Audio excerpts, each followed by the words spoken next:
kemarin ada acara swasembada pangan di Karawang, gitu, Pak. Di kami, Mm. jadi kami akan sedikit bertanya tentang bagaimana sih Indonesia mencapai swasembada pangan ini, gitu. Mungkin pertanyaan yang pertama, Pak, langsung aja kayak menurut Prof. Dwi sendiri gitu, apakah Indonesia telah mencapai swasembada pangan? Ya, ini kita balik ke definisi ya, definisi tentang swasembada dan definisi tentang pangan, ya kan. Terkait dengan swasembada, ketika kita bicara swasembada pangan, maka kita masuk dalam istilah, kalau di FAO istilahnya food self sufficiency.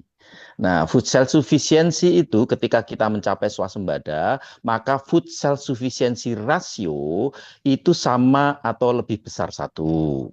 Nah, sekarang terkait dengan pangan. Pangan adalah semua yang dikonsumsi oleh manusia, baik dari sumber terestrial, dari pertanian, dari hutan, dari apapun yang lainnya kan, dan juga dari laut. Jadi itu pangan. Jadi pangan ini sangat luas. Nah, sudah barang tentu kalau kita melihat sejarah impor dari tahun 2014 sampai tahun 2024, impor pangan kita justru melonjak relatif tinggi. Kalau tahun 2014, impor komoditas pangan penting yang impornya tiap tahun lebih dari 100.000 ton, itu tahun 2014, itu totalnya sebesar 22,6 juta ton.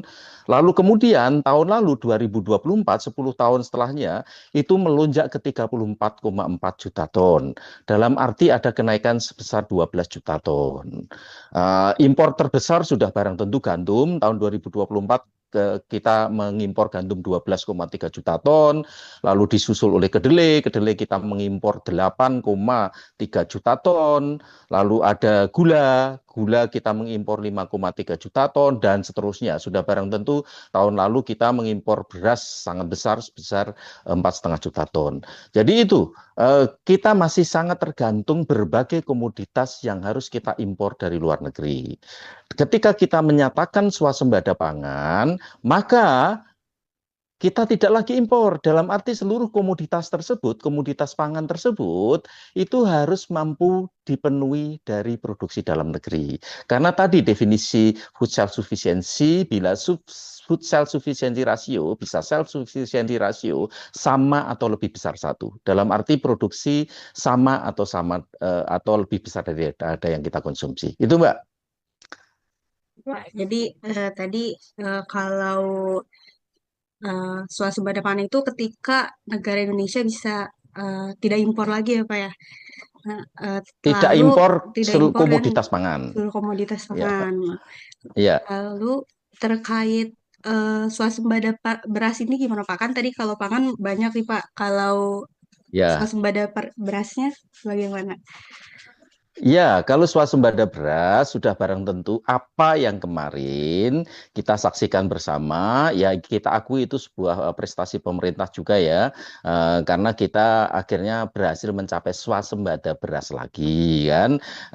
Maknanya persis sama, maknanya self sufficiency ratio untuk beras ya, itu sama atau lebih besar satu. Dalam arti produksi beras kita sama atau lebih besar daripada yang kita konsumsi.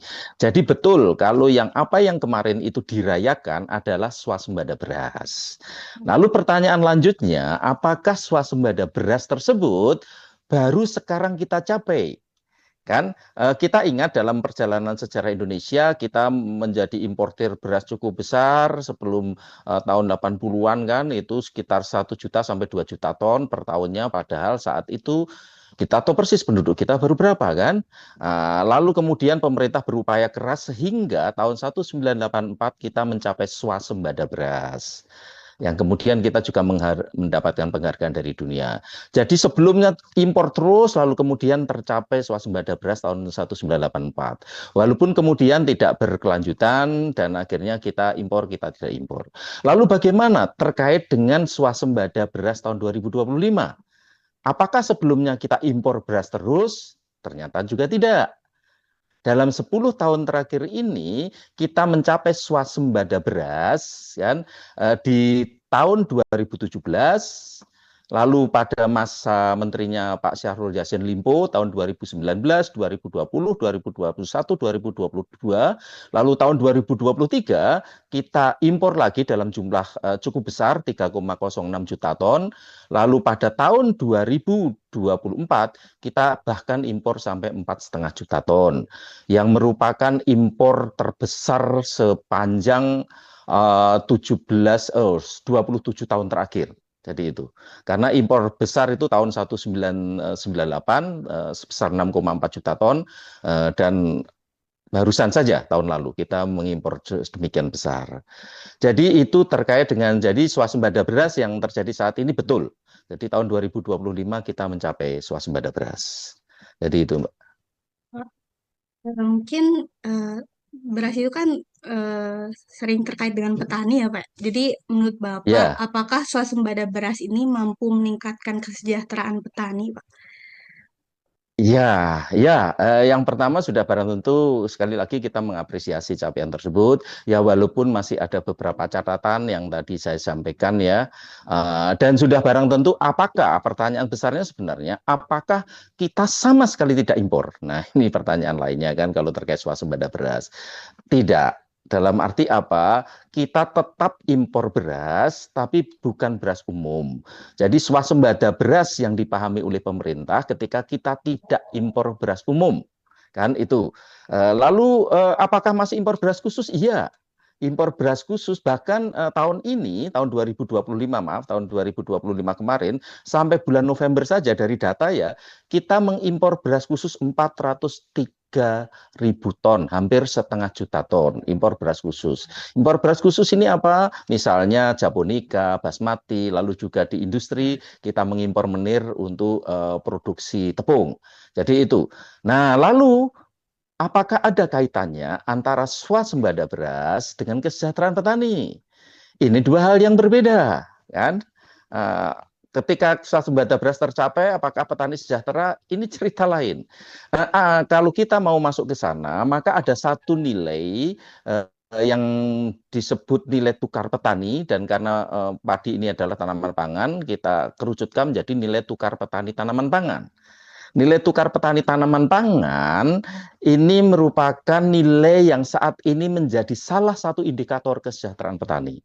Nah, nilai tukar petani tanaman pangan ini memang beberapa tahun terakhir ini mengalami peningkatan yang relatif signifikan. Kalau tahun 2021-2022, ini nilai NTP, nilai tukar petani tanaman pangan 2 tahun berturut-turut ya rata-rata ya, itu hanya 98,5. Apa makna 98,5? Berarti petani tanam padi rugi. Itu maknanya. Kan? Lalu kemudian tahun 2023 eh, Kepala Badan Pangan Nasional pada saat itu dijabat oleh Pak Arief Prasetyo Adi, dia menaikkan apa yang dinaikkan? HPP, harga pembelian pemerintah untuk gabah. Nah, HPP untuk gabah kering panen dinaikkan pada tahun 2023 dari 4.200 ke 5.000. Ketika HPP dinaikkan, langsung terjadi lonjakan nilai NTP, nilai NTP tanaman pangan, melonjak dari 98,5 menjadi 107. Bisa dibayangkan, lonjakan yang cukup tinggi. Lalu tahun 2024, Kepala Badan Pangan Nasional yang sama, Mas Arief, menaikkan lagi. Jadi HPP dinaikkan dari 5.000 ke 6.000 pada tahun 2024. Lalu kemudian NTP melonjak lagi dari 107 ke 110. 25, Mas Arief menaikkan lagi HPP, harga pembelian pemerintah untuk gabah kering panen dari 6.000 ke 6.500. Keputusan tersebut berhasil menstabilkan nilai tukar petani tanaman pangan. Ya walaupun turun sedikit karena juga kenaikan harga-harga yang lain dari 110 ke 109. Jadi dalam hal ini peningkatan kesejahteraan petani sangat erat kaitannya dengan nilai atau harga jual di tingkat usaha tani. Jadi pemerintah perlu menjamin harga jual di tingkat usaha tani yang menguntungkan bagi dunia pertanian. Itu saja yang paling diperlukan untuk mencapai kesejahteraan petani yang lebih baik. Terima kasih. Terima kasih. Ya,